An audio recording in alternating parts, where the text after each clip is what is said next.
नमस्कार, आज की बात में आपका स्वागत है। आज की सबसे बड़ी खबर यह है कि पिछले 3 घंटे में किसान आंदोलन को लेकर 3 बड़ी बातें हुई हैं।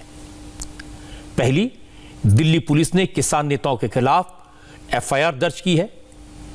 दिल्ली के पुलिस कमिश्नर ने आपसे थोड़ी देर पहले बताया 25 केस दर्ज हुए हैं, 19 दंगाइयों को गिरफ्तार किया गया है, 50 से ज्यादा लोग हिरासत में हैं और पुलिस कमिश्नर का कहना है कि उनके पास एक एक व्यक्ति के खिलाफ पुख्ता सबूत हैं और किसी को छोड़ा नहीं जाएगा। दूसरी बड़ी बात यह हुई कि कल की हिंसा से दुखी 2 बड़े किसान संगठनों ने खुद को किसान आंदोलन से अलग कर लिया। दोनों संगठनों के कार्यकर्ता अपने अपने तंबू उखाड़कर घर वापस चले गए। और तीसरी बड़ी बात यह हुई कि अब से थोड़ी देर पहले देश के मूड को देखते हुए किसान संगठनों के नेता माफी मांगने के लिए मीडिया के सामने आए। अब से थोड़ी देर पहले किसान नेताओं ने प्रेस कॉन्फ्रेंस की और किसान संगठन के 1 फरवरी को होने वाले संसद मार्च की कॉल को वापस लेने का ऐलान किया। किसान नेताओं ने 3 बातें कही खासतौर पर। पहली, 1 फरवरी को किसान मार्च नहीं होगा। अब 30 जनवरी को किसान संगठन के नेता उपवास करेंगे, अनशन करेंगे और जो हुआ उस पर पश्चाताप करेंगे। दूसरी बात यह, किसान संगठनों के नेता पश्चाताप तो करेंगे लेकिन अपनी गलती नहीं मानेंगे। बलबीर सिंह राजेवाल हो या फिर गुरनाम सिंह चडूनी, सब ने एक स्वर से कहा जो कुछ किया, जो हिंसा हुई, जो गड़बड़ हुई, वो सरवन सिंह पंढेर, सतनाम सिंह पन्नू और दीप सिद्धू ने की। और ये तीनों सरकार के एजेंट हैं। सरकार ने किसानों के आंदोलन को बदनाम करने की साजिश रची। तीसरी बात, किसान नेताओं ने कही कि आंदोलन जारी रहेगा। किसान नेता कुछ भी कहें, कौन इनकी बात पर यकीन करेगा। आज मैं आपको इन किसान नेताओं के असली चेहरे दिखाऊंगा। इन्होंने तो देश को शर्मसार किया है। आज मैं उन लोगों को भी बेनकाब करूंगा जो लोग 24 घंटे पहले तक किसान आंदोलन के नेता बनते थे, बड़े बड़े दावे करते थे, अब पर्दे के पीछे छुप गए हैं। तरह तरह के बहाने बना रहे हैं, तरह तरह के झूठ बोल रहे हैं। कोई आंसू बहा रहा है, कोई दुख बहा रहा है, कोई माफी मांग रहा है, तो कोई 3 दूसरे नेताओं को इस सब के लिए जिम्मेदार ठहरा रहा है। लेकिन मैं आपको इस बात के सबूत दिखाऊंगा। यह सब सच पर पर्दा डालने की कोशिश है। किसानों के नाम पर नेतागिरी करने वाले राकेश टिकैत, गुरमान सिंह चडूनी, योगेंद्र यादव, बलबीर राजेवाल, जो सब अब से थोड़ी देर पहले प्रेस कॉन्फ्रेंस में मौजूद थे, वो परसों तक तो शांति का वादा कर रहे थे। अब वो दिल्ली में हुई हिंसा के लिए अपने 3 साथियों पर उंगली उठा रहे हैं, सरकार को जिम्मेदार बता रहे हैं। ये नेता पुलिस से एक बात कहते हैं, अपने कार्यकर्ताओं के बीच दूसरी बात करते हैं और इसके बाद आपस में तय करके मीडिया के सामने तीसरी बात कहते हैं। आज मैं इन नेताओं के डबल फेस, दोहरे चरित्र आपको दिखाऊंगा। आज हमने बहुत सारे घायल पुलिस वालों से भी बात की है। मैं आपको उन पुलिस वालों का दर्द भी आज दिखाऊंगा जो कल लाल किले पर देश के सम्मान की रक्षा करते वक्त किसानों के हमले का शिकार हो गए थे। मैं आपको बताऊंगा कि पुलिस ने जख्म खाए, उन्हें चोट लगी, इसके बावजूद गोली क्यों नहीं चलाई। तो एक एक करके बातें करते हैं। सबसे पहले जरा किसान नेताओं की बात कर ले, इन्हें एक्सपोज करना जरूरी है। लाल किले पर जो हुआ उसके 30 घंटे के बाद अब से थोड़ी देर पहले कई किसान नेता एक साथ कैमरे के सामने आए, दिन भर सलाह मशवरा करते रहे और फिर मीडिया से कहा जो कुछ हुआ उसके लिए माफी मांगते हैं। अब 1 फरवरी को पार्लियामेंट तक की तरफ मार्च नहीं करेंगे। सुनिए उनकी बात। इस आंदोलन की शुरुआत, इसका आधार हमने किसान मोर्चा की तरफ से शुरू किया। इसलिए हम बिना किसी कसूर के देशवासियों को जिन्हें खेद पहुंचा है उससे खेद प्रकट करते हैं। जिन लोगों को इससे कष्ट हुआ है, किसान मोर्चा की तरफ से मैं खेद प्रकट करता हूं। लेकिन ये किसान मोर्चा से का चलाया हुआ आंदोलन लगातार जारी रहेगा। हमने फैसला लिया है कि इस संबंध में 30 जनवरी को गांधी जयंती पे सारे देश में गांधी हत्या का गांधी जी की हत्या के दिन पे सारे देश में किसान आंदोलन की तरफ से जनसभाएं की जाएंगी और अनशन एक दिन का अनशन रखा जाएगा। और इसी तरह 1 तारीख का जो हमने 1 फरवरी का जो प्रोग्राम तय किया था, इसी वजह से फिलहाल हमने उसे पोस्टपोन कर दिया है और उस अगला प्रोग्राम फिर अगली किसी मीटिंग में हम डिक्लेयर करेंगे। अब ये बात तो ठीक है, संयुक्त किसान संघर्ष समिति के नेता ने माफी मांगी, लेकिन क्या उन्होंने अपनी गलती मानी? जी नहीं। किसान संगठनों के नेताओं ने तो एक चाल चली, कहा जो हुआ वो सरकार की साजिश थी, लाल किले पर दंगा, तिरंगे का अपमान या फिर पुलिस वालों पर जानलेवा हमले, ये सब सरकार ने करवाया। आप ही सुनेंगे तो हैरान रह जाएंगे। इन्होंने कहा कि जिन लोगों ने ये किया वो सब सरकार के एजेंट थे। बलबीर सिंह राजेवाल की बात सुनिए। उनके अपने साथी आंदोलन में हिस्सा ले रहे कुछ नेता सरकार के एजेंट बन गए। राजेवाल ने कहा जो हुआ वो किसान आंदोलन को बदनाम करने के लिए किया गया। साजिश के तहत पंजाब किसान मजदूर संघर्ष समिति के लोगों को दिल्ली में घुसने की छूट दी गई। कुछ घटनाएं हुई, सरकार का एक बड़ा ही स्पष्ट प्रोग्राम था वो कल नंगा हो गया, साजिश कल नंगी हो गई। आप सबको मालूम होगा कि हम 26 नवंबर को यहाँ आके बैठे, लेकिन सरकार ने एक साजिश के तहत पंजाब किसान मजदूर संघर्ष कमेटी के लोगों को हमें बिना किसी इंफॉर्मेशन के जहां हमारे लिए ब्लॉकेड किया हुआ था उसके आगे लाके बैठा दिया। उनके लिए कोई ब्लॉकेड नहीं था और उनके साथ सांठ-गांठ करके कल 26 जनवरी को इस किसान गणतंत्र परेड को साबुटेज करने के लिए उन्होंने हमारे पैरेलल हमने तो सरकार से बातचीत करके 5 रूट तय किए थे जहां हमने ये परेड करनी थी और उन्होंने इसके पैरेलल दिल्ली के अंदर परेड करने का डिक्लेयर किया और 5-4 दिन पहले ये भी डिक्लेयर किया कि हम लाल किला जाएंगे और 1-2 उनके साथ लीडर्स ने ये भी कहा था कि हम लाल किले पे झंडा फहराएंगे, लेकिन सरकार की उनसे मिली भुगत थी। इसलिए जब वो गए, हमारे लिए जो रूट तय किए गए थे वहां बाधाएं खड़ी की गई। हर रूट पे पुलिस ने लोगों को जहां से हमने मुड़ना था हर जगह कहा कि सीधे जाओ, दिल्ली में जाओ। नाम का थोड़ा बहुत रेजिस्टेंस किया, लेकिन खुद को लाल किला पे भेजा, किसी को आईटीओ पे भेजा। लोग वहां गए, उन्होंने वहां जाके जो कुछ किया वो सारे देश के सामने है। अब बलबीर सिंह राजेवाल से कोई पूछे, अगर आपको पता था ये लोग गड़बड़ करने वाले हैं, अगर आपको पता था कि ये लोग बैरिकेड्स को तोड़ने वाले हैं, तो आपने क्या कार्रवाई की, उनको रोकने की क्या कोशिश की? बलबीर सिंह राजेवाल की जो बातें आप सुन रहे हैं, जब से थोड़ी देर पहले उन्होंने कही हैं, ऐसा लग रहा है कि जैसे सारे हालात को देखने के बाद, हकीकत समझने के बाद, दिन भर बहस करने के बाद किसान नेताओं को गलती का एहसास हुआ होगा, लेकिन ये सच नहीं है।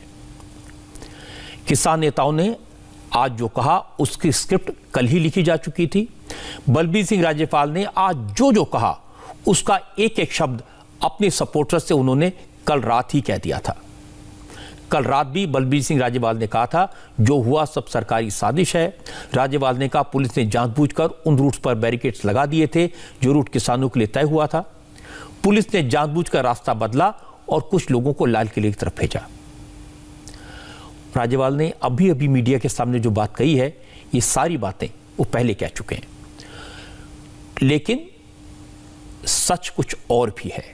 कल रात बलबीर सिंह राजेवाल ने यह भी कबूल किया था कि उनके आंदोलन में शामिल कुछ लोगों ने किसानों को भड़काया, बहकाया, ऐसा माहौल बना दिया था जैसे दिल्ली फतेह करनी हो, लाल किले पर हमला करना हो।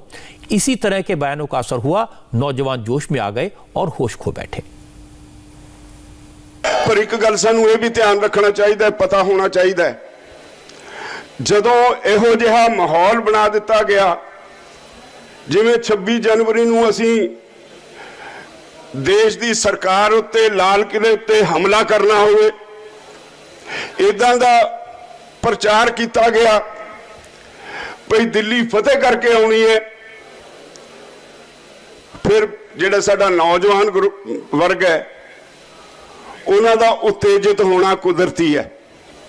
ਇਹ ਠੰਡੇ ਦਿਮਾਗ ਵਾਲੇ ਲੋਕਾਂ ਦਾ ਕੰਮ ਹੈ ਵੀ ਉਹ ਠੰਡੇ ਦਿਮਾਗ ਨਾਲ ਸੋਚਣ ਸਮਝਣ ਵੀ ਜਿਹੜੀ ਤੁਸੀਂ ਗੱਲ ਕਹਿੰਦੇ ਹੋ ਇਹਦਾ ਸਾਡੀ ਪੀੜ੍ਹੀ ਤੇ ਸਾਡੇ ਬੱਚਿਆਂ ਤੇ ਸਾਡੇ ਨੌਜਵਾਨਾਂ ਤੇ ਕੀ ਅਸਰ ਹੋਏਗਾ। ਜਿਹੜੇ ਜੋਸ਼ ਵਿੱਚ ਹੋਸ਼ ਗਵਾ ਬੈਂਦੇ ਨੇ ਉਹਨਾਂ ਤੇ ਕੀ ਅਸਰ ਹੋਏਗਾ।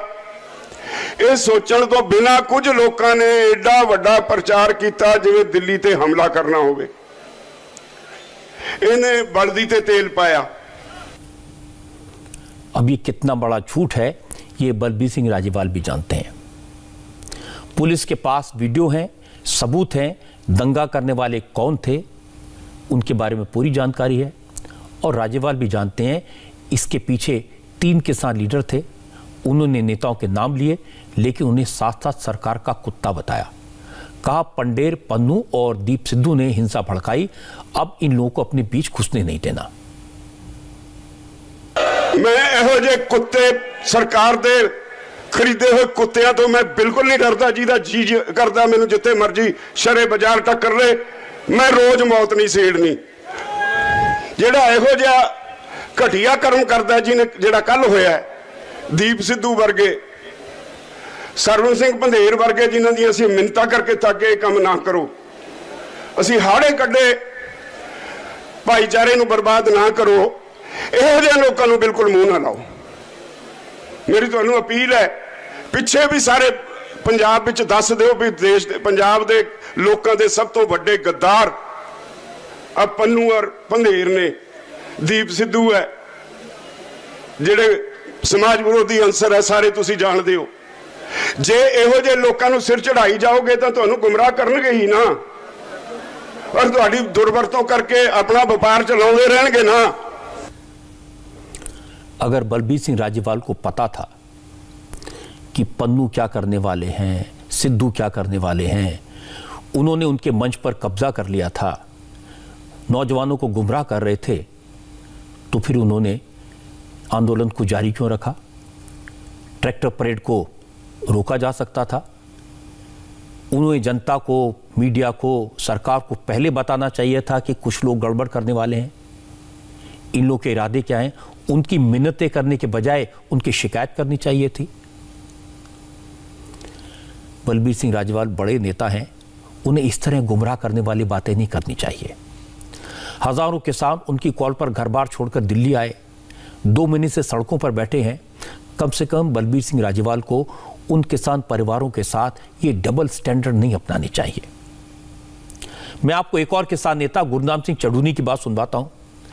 गुरनाम चढ़ूनी ने भी कल हुई हिंसा को सरकार की साजिश का हिस्सा बताया, लेकिन गुरनाम सिंह चढ़ूनी का तर्क अलग है। चढ़ूनी ने कहा 22 जनवरी को जब सरकार और किसान संगठनों के बीच आखिरी बात हुई थी तब एग्रीकल्चर मिनिस्टर नरेंद्र तोमर ने कहा था अब किसान 26 जनवरी की अपनी तैयारी करें और सरकार अपनी तैयारी करेगी। तब समझ में नहीं आया था कि सरकार किस तैयारी की बात कर रही है, लेकिन कल हुई हिंसा से साफ हो गया ये सरकार की साजिश थी।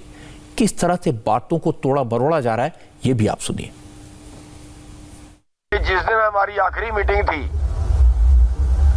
शायद 22 तारीख को थी,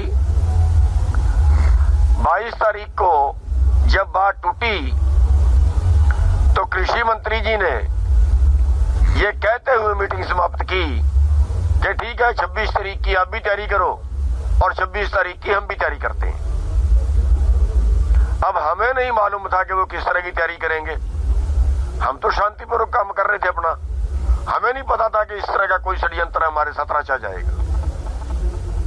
तो ये जो षड्यंत्र रचा गया है ये इसमें सरकार का हाथ और वो फोटो में सामने वो आ ही रही हैं।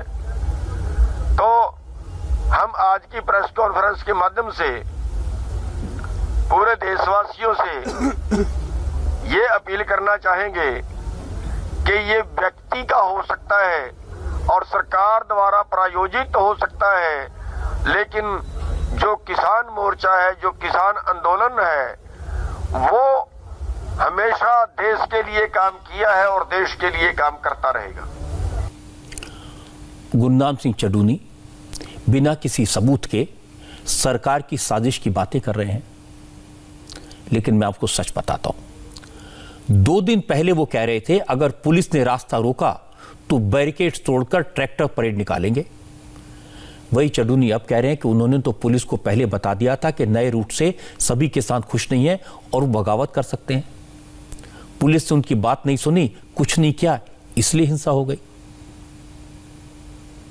हमने कहा था कि बैरिकेड तोड़ के जाएंगे और तोड़ के जाते, अगर हमें पुलिस यहाँ से ना जाने देती। लेकिन जब पुलिस ने सहमति दे दी और पुलिस ने रास्ता दे दिया, उसके बाद जो गलत हुआ है वो गलत हुआ है। उसके बाद की बात करिए, जिन लोगों ने भी किया है उन लोगों ने गलत किया है। जहाँ से बात हो गई थी वहीं पे रहनी चाहिए थी।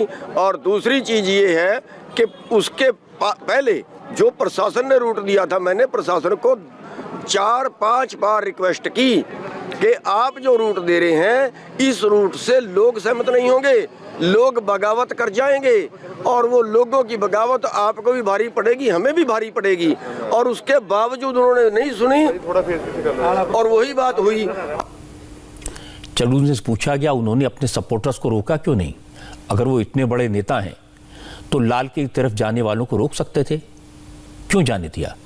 तो चड्डूनी साहब कहते हैं कि वो लाल किले पर हंगामा तो दीप सिद्धू ने करवाया, उसने सरकार के इशारे पर किसानों को बदनाम करने के लिए ये सब करवाया। दीप सिद्धू ने जो किया है हम उसकी कड़े शब्दों में निंदा करते हैं और हमें लगता है वो सरकार का दलाल है। बहुत दिन पहले से गड़बड़ कर रहा है, हर बार जो किसान नेता है उनके विरुद्ध बोलता है, भड़काता है उनके खिलाफ, हर बार का यही काम है। और हमारा लाल किले पे जाने का कोई प्रोग्राम नहीं था, वो बागी होके गया है और लोगों को भी उसके जो बहकावे में इस बात पे आगे कि हम रिंग रोड पे जाएंगे, लोगों को भी ये मालूम नहीं था कि लाल किले पे जाएगा। तो हम उसकी कड़े शब्दों में निंदा करते हैं। अगर एक बार चड्डूनी की बात मान भी ली जाए कि लाल किले पर हंगामा करने वाले जो लोग थे उन्हें दीप सिंह सिद्धू ने भड़काया था, तो फिर सवाल है कि नांगलोई में दंगा भड़काने वाले, तलवारें चलाने वाले कौन थे? आईटीओ पर रॉड से पुलिस पर हमला करने वाले कौन थे? जगह जगह ट्रैक्टर को हथियार की तरह इस्तेमाल करने वाले कौन थे? ट्रैक्टर से सरकारी बसों को टकराने वाले कौन थे? क्या इन सारे लोगों को सरकार ने भेजा था? क्या पुलिस पर हमला करवाने वाले हजारों लोगों को दिल्ली की पुलिस वहां लेकर आई थी? किसान नेताओं की बातें सरासर झूठ हैं और दुख पहुंचाने वाली हैं। राकेश टिकैत हो, बलबीर सिंह राजेवाल हो, गुरनाम सिंह चड्डूनी हो, दर्शन पाल हो, शिव कुमार सिंह कक्का हो, ये सब भले ही सोच रहे होंगे कि किसानों को असलियत पता नहीं चलेगी, हकीकत समझ में नहीं आएगी, देश के लोग उन पर यकीन कर लेंगे। लेकिन ऐसा होगा नहीं, क्योंकि अब तो किसान नेताओं के अपने साथी, किसान आंदोलन में शामिल दूसरे संगठनों के नेता भी असलियत को समझ गए हैं और अब वो कह भी रहे हैं। आज 2 बड़े किसान संगठनों ने किसान आंदोलन से अपना सपोर्ट वापस ले लिया। नोएडा दिल्ली बॉर्डर पर अपने सपोर्टर्स के साथ आंदोलन में हिस्सा ले रहे वीएम सिंह ने आज कहा कि 25 जनवरी को टिकैत के साथ पूरे रूट को लेकर, ट्रैक्टर परेड को लेकर सारी बात क्लियर हो गई थी। तब राकेश टिकैत ने कहा था जो रूट तय हुआ उसी पर जाएंगे, लेकिन ऐसा हुआ नहीं। वीएम सिंह ने आरोप लगाया कि राकेश टिकैत ने ट्रैक्टर परेड का रूट बदल दिया। वीएम सिंह ने कहा कि राकेश टिकैत जैसे नेता जो बक्कल उतार लेंगे जैसे बयान देकर किसानों को भड़का रहे थे, उन्हीं के कारण किसानों का आंदोलन बदनाम हुआ, इन्हीं नेताओं के कारण देश की बदनामी हुई। बक्कल तोड़ देंगे भाई, बक्कल उतार देंगे। किसका बक्कल उतार देंगे? बक्कल 2 टाइप के होते हैं। एक होता है जो गेहूं का पूला होता है, उसकी जून जो है उसका बक्कल होता है, या जो सरकारी मुलाजिम है उसका जो बेल्ट के ऊपर होता है बक्कल, वो होता है। भाई लाल किले चलेंगे, भाई रिपब्लिक डे परेड में चलेंगे, 26 जनवरी मनाएंगे। कुछ लोग नहीं चाहते कि शांतिपूर्ण काम हो। रात में बात हुई, मैं खुद गया राकेश टिकैत के जो उसने ऑफिस हमने बनाया था, अभी 500 बनाया 2 दिन पहले, नीचे से उठ के ऊपर आ गए। अब इनको दिक्कत है, बोले कोई दिक्कत नहीं है, सब साथ चलेंगे। हाँ सब साथ चलेंगे, 11 बजे चलेंगे, टाइम सेट हो गया। हम 10 बजे यहाँ पहुंचे, मालूम चला उससे पहले बैरियर तोड़ के निकल गए साहब। राकेश टिकैत ने मंजूर कर लिया है कि मैंने बैरियर तोड़े हैं। क्यों? नीचे से जाने नहीं दिया। नीचे से तो वीएम सिंह गया, पूरा काफिला गया, तुम क्यों नहीं आ सके? अच्छा लगता कि सिंगू बॉर्डर से भी जो कमेटी है जो एक्शन लेती है, इनके एडमिशन पे एक्शन लेती, ये कहां से आए? जब तक मैं था इंचार्ज तब तक ये नहीं आए थे। सरकारी भी अगर लगाया गया इनको, तो अगर गलत काम हुआ है, जिसने भी गलत काम किया है, जिसने भी गलत काम किया उसके खिलाफ एक्शन लेना चाहिए सरकार को, क्योंकि बहुत बड़ा मुद्दा है। वीएम सिंह ने साफ कर दिया कि राकेश टिकैत और बाकी किसानों के नेता जनता को गुमराह करने की कोशिश कर रहे हैं। वीएम सिंह ने यह भी कहा कि वो किसानों के लिए आंदोलन करते रहेंगे, किसानों के हक के लिए सरकार से लड़ेंगे, लेकिन अब उनका संगठन यानी राष्ट्रीय किसान मजदूर संगठन इस आंदोलन में शामिल नहीं होगा। वो अपने सपोर्टर्स के साथ अब गाजीपुर बॉर्डर पर नहीं बैठेंगे। हमारा निर्णय स्पष्ट है, वीएम सिंह राष्ट्रीय किसान मजदूर संगठन इस आंदोलन को यहीं पर ही अलविदा कहते हुए अगले आंदोलन में, जिसमें उत्तर प्रदेश पूरी भूमिका निभाएगा, और उत्तर प्रदेश में मुझे देखना है, चाहे कोर्ट के माध्यम से चाहे सरकार के माध्यम से, अगले साल जो आपका धान का पैसा मिले, पूरा रेट मिले, वो मुझको देखना है। मेरी जिम्मेवारी भी आती है। आंदोलन को लीड करने की जिम्मेवारी इतनी नहीं आती कि मैंने ये किया, मैंने वो किया, मैंने जो है बैरियर तोड़े, मैंने फलां किया, बक्कल उखाड़ दिया। ये काम नहीं है। काम यह है जिंदगी बेहतर कैसे बने। विड्रॉ नहीं कर रहा हूं मैं, इस एजिटेशन से हटके इस एजिटेशन को आगे सही डायरेक्शन में लेके जाने का काम कर रहा हूं। तो वीएम सिंह की पूरी जिंदगी आंदोलन के लिए लग गई है, और वीएम सिंह ऐसा कोई काम नहीं करेगा जिसमें देश की गरिमा को ठेस पहुंचे, किसान को ठेस पहुंचे या आंदोलन को ठेस पहुंचे। लाल किले में जो हुआ उससे बाकी किसान नेताओं ने पल्ला झाड़ लिया, अपनी जिम्मेदारी से पीछे हट गए। लेकिन वीएम सिंह ने कहा कि दिल्ली में जो हिंसा हुई उससे किसान आंदोलन को लेकर देश में गलत मैसेज गया। वीएम सिंह ने कहा जिस तरह तिरंगे की बजाय लाल किले पर धार्मिक झंडा लगाया गया वो सही नहीं था। आज पूरे देश में मैसेज गया है, सिंगू बॉर्डर का अलग गया है, लाल किले का अलग गया है। लाल किले पे उस झंडे को फहराने के लिए आपके बाबा, मेरे बाबा, उनके पिता सबने बलिदान दिया है। सबको खराब लगता है, और निशान साहब, हर सिख को भी खराब लगा होगा जिस दिन निशान साहब वहां पर लाल किले में चढ़ाया होगा। क्यों? निशान साहब गुरुद्वारों के ऊपर होता है, पवित्र संस्था के है। गुरुद्वारे से पवित्र संस्था सिखों के लिए नहीं होती। अच्छा होता अगर एसपीजीसी ने भी उसके ऊपर कोई कार्रवाई की होती। हिंदुस्तान का झंडा, गरिमा मर्यादा सबकी है, और उस मर्यादा को अगर भंग किया है, भंग करने वाले गलत हैं, और जिन्होंने भंग होने दिया है वो भी गलत है। सच तो है कि कल दिल्ली में जो हुआ उससे हर देशवासी को दुख हुआ। किसान आंदोलन के लिए देश में जो सहानुभूति थी वो नाराजगी में बदल गई। किसान नेताओं पर से लोगों का विश्वास उठ गया, और इस बात का एहसास कुछ किसान नेताओं को तो है, और वो खुलकर इस बात को स्वीकार कर रहे हैं। चिल्ला बॉर्डर पर 2 महीने से सड़क पर बैठे किसान नेता भानु प्रताप सिंह ने भी कह दिया कि गणतंत्र दिवस पर जो हुआ उसके बाद वो किसान आंदोलन का हिस्सा नहीं हो सकते। भारतीय किसान यूनियन, इसके लीडर हैं भानु, उन्होंने चिल्ला चिल्लाकर अपने टेंट उखाड़ने शुरू कर दिए। भानु प्रताप सिंह ने कहा कि वो किसान के लिए संघर्ष करने आए थे, किसानों के हक की लड़ाई लड़ने आए थे, देश को बदनाम करने नहीं। कल जो हुआ उससे पूरा देश आहत है, इसलिए अब वो इस आंदोलन से अलग हो रहे हैं, वापस जा रहे हैं।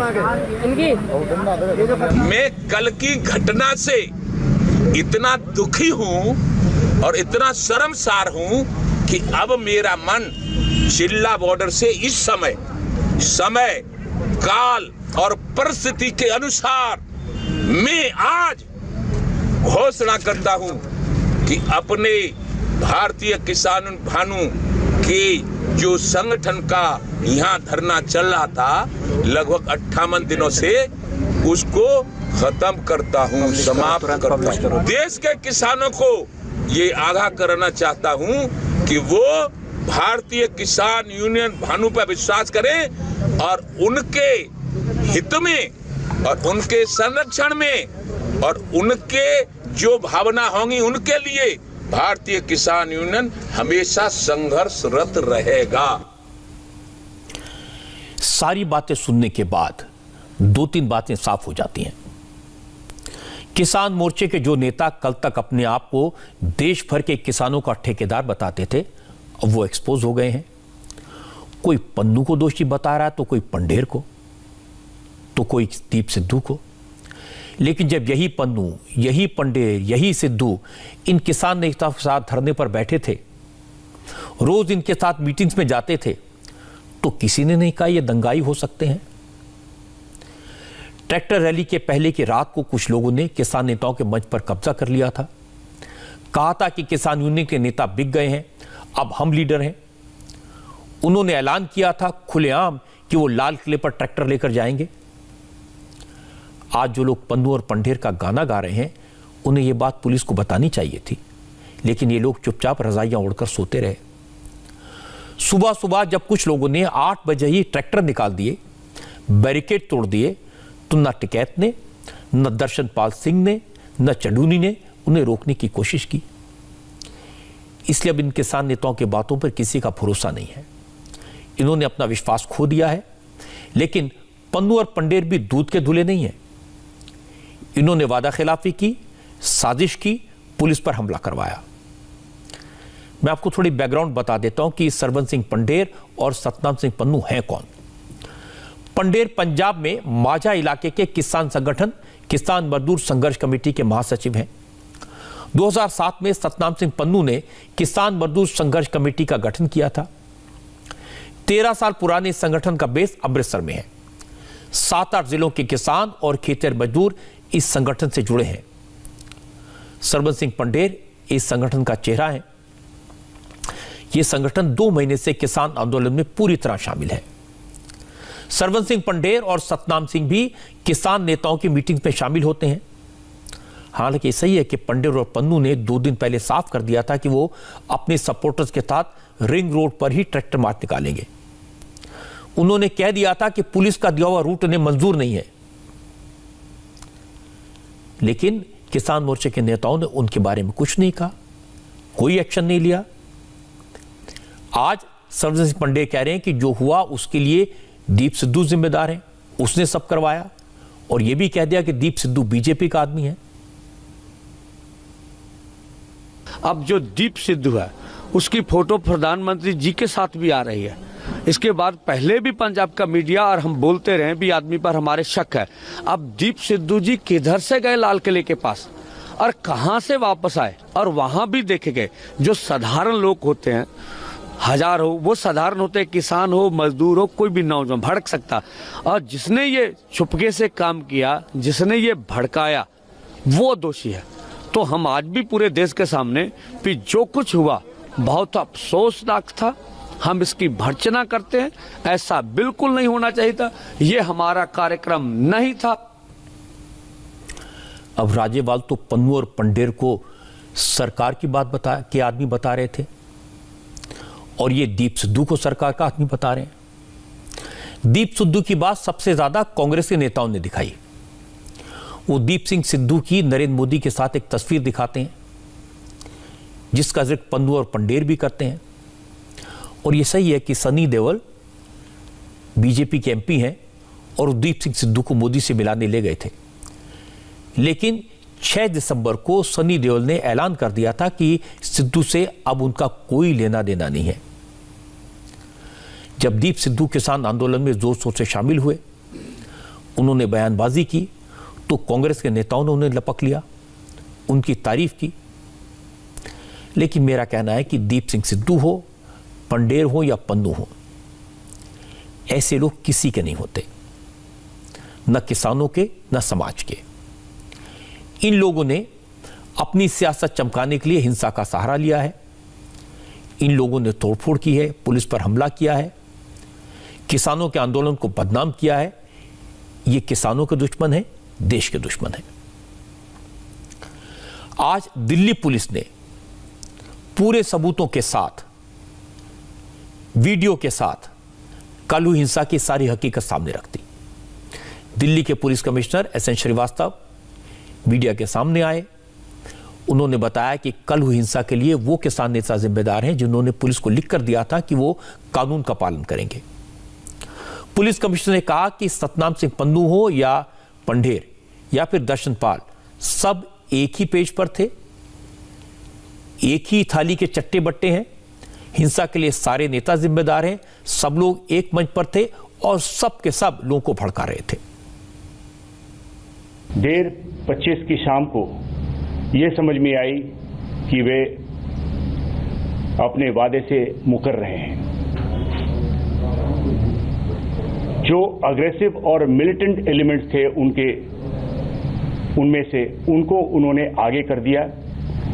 इन्होंने स्टेज को कब्जा कर लिया और बहुत ही प्रोवोकेटिव स्पीचेस उन्होंने दिया। इससे उनका मंशा शुरू से ही समझ में आ गया कि उनकी मंशा क्या है। फिर भी दिल्ली पुलिस संयम से काम की। अगले दिन सुबह 6:30 बजे से ही वे बैरिकेड तोड़ने को तैयार हो गए। 7:30 पे जो सिंगू पे किसान थे वे उन्होंने मार्च करना शुरू किया और वे मुकरबा चौक पे जो हमारी बैरिकेड है वहां तक पहुंचे। जो एग्रीमेंट के हिसाब से उन्हें दाहिने मुड़ना चाहिए था वो दाहिने ना मुड़ करके और वहीं पे बैठ गए। उनके नेता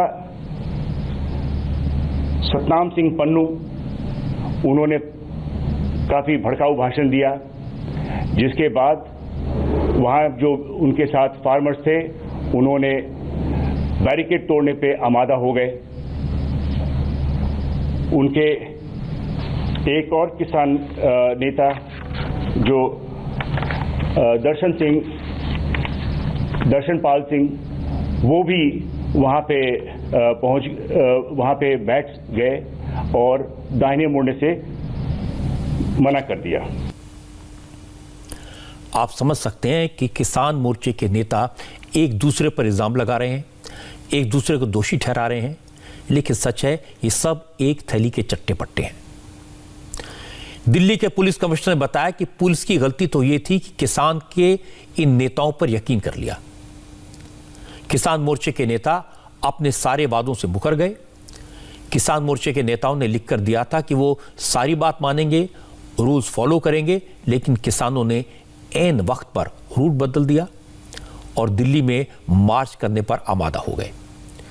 पुलिस कमिश्नर ने बताया कि कल तो दिल्ली पुलिस ने हद से ज्यादा संयम बरता, लेकिन अब वो लोग बच नहीं पाएंगे जिन्होंने हद पार की। गाजीपुर पे जो किसान थे उनमें से जो राकेश टिकायत के साथ जो किसान थे और भी उनके साथ और भी संगठनों के किसान, वे भी इसी प्रकार से वायलेंस में इंडल्ज किया और वे आगे बढ़कर के अक्षरधाम गए और जबकि बहुतों को वापस भेज दिया गया। कुछ लोगों ने बैरिकेड तोड़ करके वे भी लाल किले तक पहुंच गए। एक चीज सबको बतलाना चाहता हूं कि कोई भी कल्प्रिट जिसकी पहचान होती है और जिसकी शमूलियत पाई जाती है उसको छोड़ा नहीं जाएगा। No one will be spared. जो भी फार्मर्स लीडर्स हैं और उनकी शमूलियत पाई जाती है उनके खिलाफ कानूनी कार्रवाई की जाएगी। ये बात सही है कि दिल्ली पुलिस ने हद से ज्यादा संयम बरता और यह भी सही है कि किसान नेताओं ने सारी हदें पार कर दी, पूरे देश को शर्मसार किया। पूरी दुनिया में आज इसकी चर्चा हो रही है। इसलिए ऐसे नेताओं के खिलाफ एक्शन तो होना चाहिए। जिसके बारे में पुलिस के पास सबूत हैं उसके खिलाफ एक्शन हो। लेकिन इन किसान नेताओं के झूठ का एक और हिस्सा है जो अब मैं आपको एक्सपोज करूंगा। इन किसानों ने जिन लोगों को ट्रैक्टरों पर चढ़ाकर भेजा, उन्होंने दिल्ली पुलिस के लोगों से किस तरह का व्यवहार किया, कितनी बेरहमी से हमला किया, कैसे जख्म उनको दिए, यह आप सुनेंगे तो आपका दिल रो उठेगा। आज हमारे रिपोर्टर्स ने उन पुलिस कर्मियों से बात की जो घायल हुए हैं, जिन्हें चोट लगी है। उनका दर्द मैं आपको सुनवाऊंगा, लेकिन पहले 15 सेकंड का एक स्पॉन्सर मैसेज है।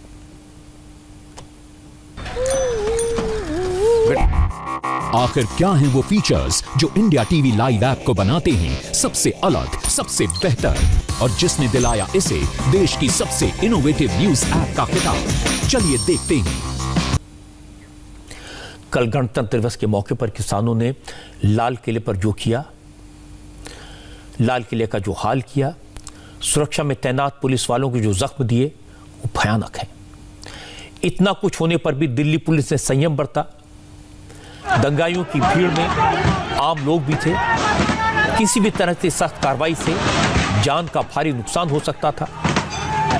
सीनियर अफसरों की तरफ से कहा गया था कि कम से कम फोर्स का इस्तेमाल करना है। दिल्ली पुलिस ने इस बात का पूरा ख्याल रखा, लेकिन दंगा करने वाले पुलिस को टारगेट करने के इरादे आए थे। आज मैं आपको उन पुलिस वालों की बात सुनाना चाहता हूं जिन पर कल किसानों की भीड़ ने जानलेवा अटैक किया।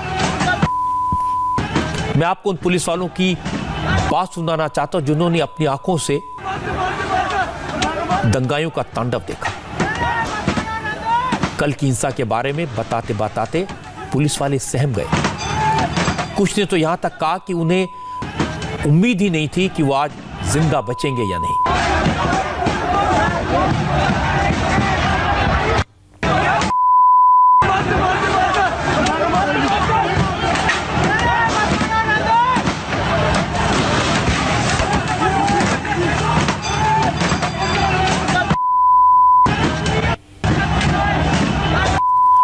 लाल किले में दंगाइयों ने महिला पुलिस को भी नहीं छोड़ा, उनके ऊपर भी पत्थर चलाए, तलवार, भाला, फरसा, हर तरीके से हमला बोला। महिला कांस्टेबल ऋतु की ड्यूटी लाल किले पर थी। हजारों की संख्या में किसानों ने लाल किले को घेर लिया, तो कांस्टेबल ऋतु ने दंगाइयों से जान बचाकर भागने की कोशिश की। इस दौरान एक ग्रिल टूटकर उनके पैरों पर गिर गई, जिससे उनके पैर की हड्डी टूट गई। कांस्टेबल ऋतु बुरी तरह से फंस गई थी, जान बचाने के लिए चिल्ला रही थी। दिल्ली पुलिस में तैनात कांस्टेबल ऋतु ने कल जो अपनी आंखों से देखा, वो मैं आपको भी सुनवाना चाहता हूँ। अपनी ड्यूटी पे तैनात थे, हम आराम से खड़े थे, कोई कुछ नहीं हो रहा था। सब किसान भी उस टाइम शांत थे। फिर एकदम से वहाँ से पत्थरबाजी हुई, हम भी वहाँ से भागने लगे अपनी जान बचाने के लिए। सब पुलिस वाले भाग रहे थे, हम भी उनके साथ ही थे। फिर पीछे से तलवार लेके, भाले लेके सब हमारे पीछे पड़े हुए। फिर जैसे ही हम भागने लगे, मतलब महिलाओं को भी कोई ऐसा नहीं था कि महिलाओं के प्रति सम्मान हो, उनको ना डराएं या उनके पीछे ना दौड़ें, ऐसा कुछ नहीं था? नहीं, ऐसा कुछ नहीं था। फिर हम जैसे वहाँ भागे, एक ग्रिल लगी हुई थी जो खाई की साइड में, तो हम कूदने लगे तो वो ग्रिल टूट के हमारे ऊपर गिर गई, जिसके नीचे हम दब गए। फिर हम जोर जोर से चिल्ला रहे, हमें बचाओ, हमें बचाओ, निकालो, पर कोई सुन ही नहीं रहा था, सब भाग रहे थे। और फिर उसके बाद कुछ आए जिन्होंने हमें निकाला वहाँ से, और उसके बाद निकाल के पानी वानी पिलाया, फिर एम्बुलेंस में भेज दिया। तो अभी कहाँ पर आपको ऋतु चोट? मैम यहाँ पैर पे लगी हुई, जहाँ पे मेरे ग्रिल गिरी हुई थी पूरे, और थोड़ी सी यहाँ हाथ पे लगी, जो लग गई थी, थोड़ी गिर गई थी। तो आपको ये किसान प्रदर्शनकारी थे, जिस तरह से व्यवहार रहा, क्या लगा? ऐसे तो अब क्या बताएं मैडम, पर बहुत बुरा हाल था उस टाइम। तो हमें लग ही नहीं रही था कि हम एक चांस के लिए कि बच भी जाएंगे। बहुत बुरा हाल था मैम। जरा सोचिए, अपना फर्ज निभाने के लिए गई ऋतु का क्या हाल हुआ, किस तरह की तकलीफ से वो गुजर रही हैं। कांस्टेबल संदीप की बात सुनिए, इन पर भी किसानों ने तलवार से हमला किया था। संदीप के हाथ में फ्रैक्चर है। इन्होंने बताया कि हमला करने वाले दंगाई नशे में थे। ये आफ्टरनून के टाइम में लाल किले तक पहुंच गए थे और वहां पहुंचने के बाद पूरा लाल किला जो प्रांगण था वो पूरा ज्ञानपथ बोलते हैं वो पूरा ट्रैक्टर से और भीड़ से भरा हुआ था। काफ़ी ज़्यादा संख्या में भीड़ थी, हज़ारों की संख्या में लोग आए हुए थे अपने ट्रैक्टर्स पे, अपने व्हीकल पे, मोटरसाइकिल पे। और उसके बाद उन्होंने वहाँ पे आके हंगामा शुरू किया और काफ़ी ज़्यादा उन्होंने उपद्रव मचाया है। डंडे, लाठियाँ, किसान तो नहीं लेकिन गुंडे ही कहे जाएंगे, वो गुंडे किसान जो थे नशे की हालत में उन्होंने जिस तरह से इतनी बर्बरता के साथ जो व्यवहार किया है। हमारे सीनियर ऑफिसर्स ने जो भी हमें ब्रीफ किया था, संयम बरतना है, किसी को ज़्यादा हमें अग्रेसिव नहीं होना है, उनको बचाने के लिए जो वहाँ पे जो सिटीजन थे और भी थे, इनोसेंट पीपल थे, उनको बचाने के लिए हमने काफ़ी कोशिशें की हैं ताकि उन उपद्रवियों से उनको दूर रखा जाए, उनको रेस्क्यू करके वहाँ से निकाला जाए। उनको लाल किले के अंदर घुसने से रोकने के लिए हमने काफ़ी प्रयास किया है। आपको जो चोट लगी क्या उस समय आप कर रहे थे, मतलब किसी ने आप पे सामने से अटैक किया या क्या? जब ये चोट लगी है उस टाइम जो अंदर लोग फंसे हुए थे, इनोसेंट लोग जो थे आसपास में, उन सबको बचाने के लिए और हम लाल किले के मेन गेट से बाहर निकालने के लिए वहाँ पे थे, तो उस दौरान ये चोट लगी। उनके पास बहुत सारे हथियार थे, पीछे से आके बहुत तेज़ी से मारा है, जैसे घुमा तो सामने 3-4 और खड़े उन्होंने पकड़ा, काफ़ी ज़्यादा मारपीट हुई है वहाँ पे। तलवार, आप कह रहे थे कि तलवार से भी हमला हुआ, आपके सर के ऊपर से एकदम तलवार जो वहाँ काफ़ी ज़्यादा भीड़ थी, काफ़ी ज़्यादा भीड़ के दौरान बहुत सारी चीज़ें, डंडे, लाठियाँ, तलवारें, जिनके पास पत्थर वगैरह सब थे, उन सब चीज़ें वहाँ चल रही थी। किसान कभी किसी का दिल नहीं दुखाता है किसान, लेकिन इनकी नशे की स्थिति को देखते हुए तो नहीं लगता कि किसान थे, गुंडे ही कहे जाएंगे। किसान कभी भी, किसान दूसरों का पेट भरता है, वो किसी के शरीर से कोई खून निकालने की स्थिति में नहीं लाता उसे। हम खुद एक किसान के बेटे हैं तो इतना तो हमें भी पता है, हमारे माता पिता ने जो शिक्षा दी है कि हमेशा दूसरों का भला कीजिए, दूसरों को खुश रखिए। ऐसा नहीं है कि एक किसान का बेटा नहीं कर सकता ये सब। आपने किसान के बेटे की बात सुनी जो कह रहा है कि किसान इस तरह की हरकत नहीं कर सकते। वाकई में जो इस तरह की हरकत करते हैं उन्हें हम किसान कैसे कह सकते हैं? हम तो किसान को अन्नदाता कहते हैं, उसका सम्मान करते हैं।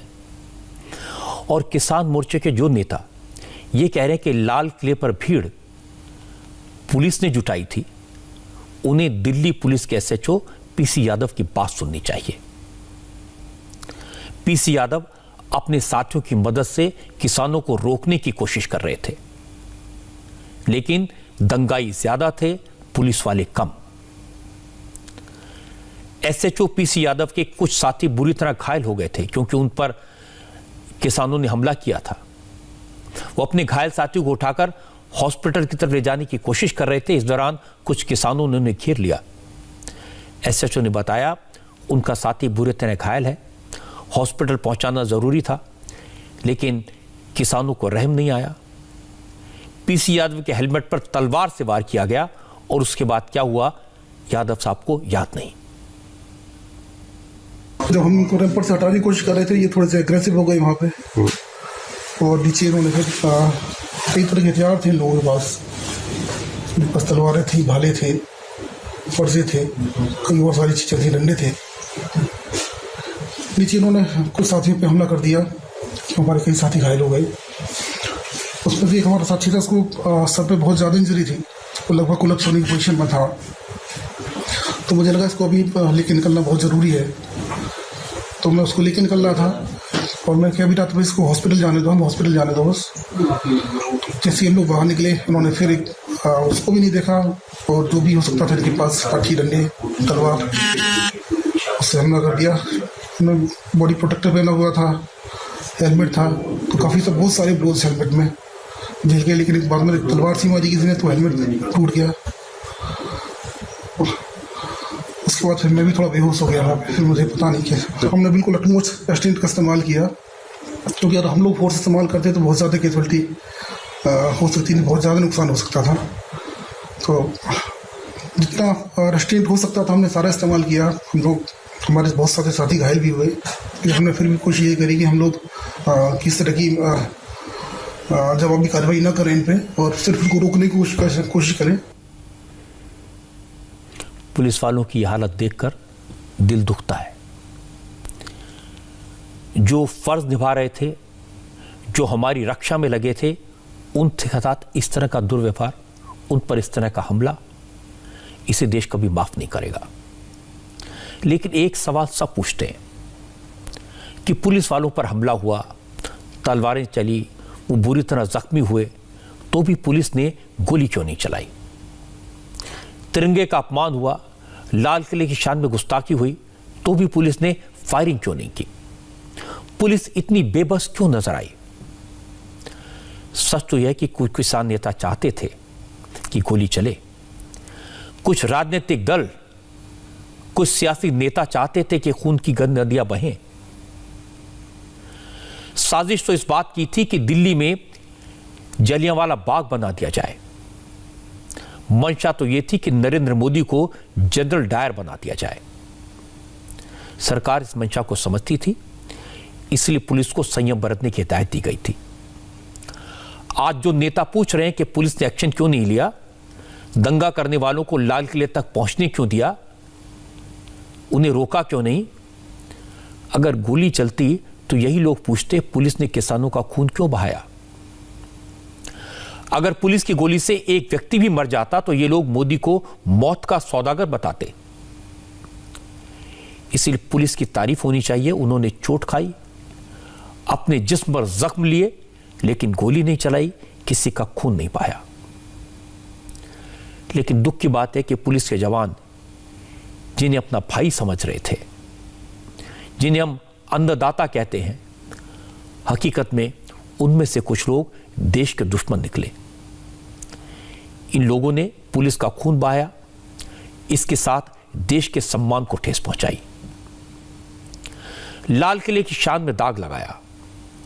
किसानों ने कल लाल किले का क्या हाल किया। कल तो मैंने आपको लाल किले में राष्ट्रध्वज के अपमान की तस्वीरें दिखाई थी, लेकिन आज अंदर से जो तस्वीरें आई, वहां जो तोड़फोड़ हुई, वो तस्वीरें हैरान करने वाली हैं।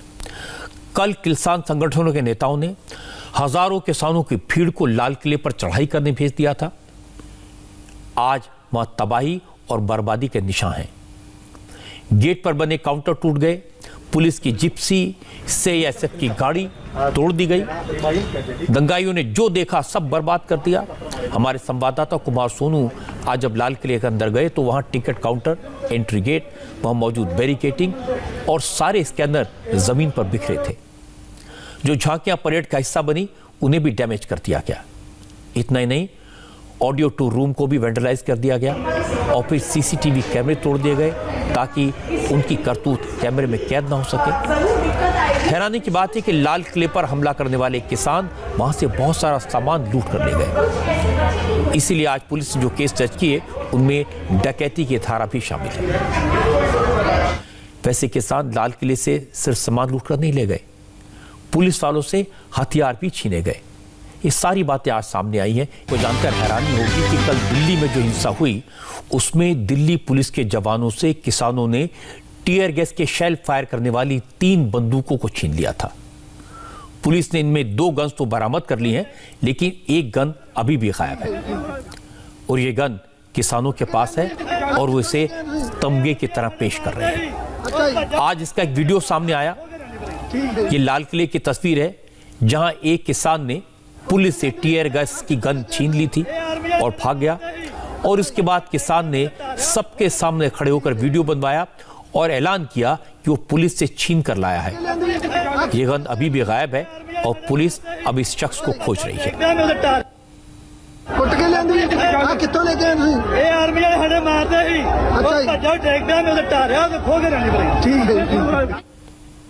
मेरा तो कहना है कि इस तरह की हरकत करने वाले हर शख्स के खिलाफ, वो कोई भी हो, एक्शन होना चाहिए ताकि पुलिस का इकबाल कायम रहे, ताकि लोगों को पता चले कानून व्यवस्था देश की जरूरत है और देश की राजधानी में इस तरह की हरकतें नहीं की जा सकती।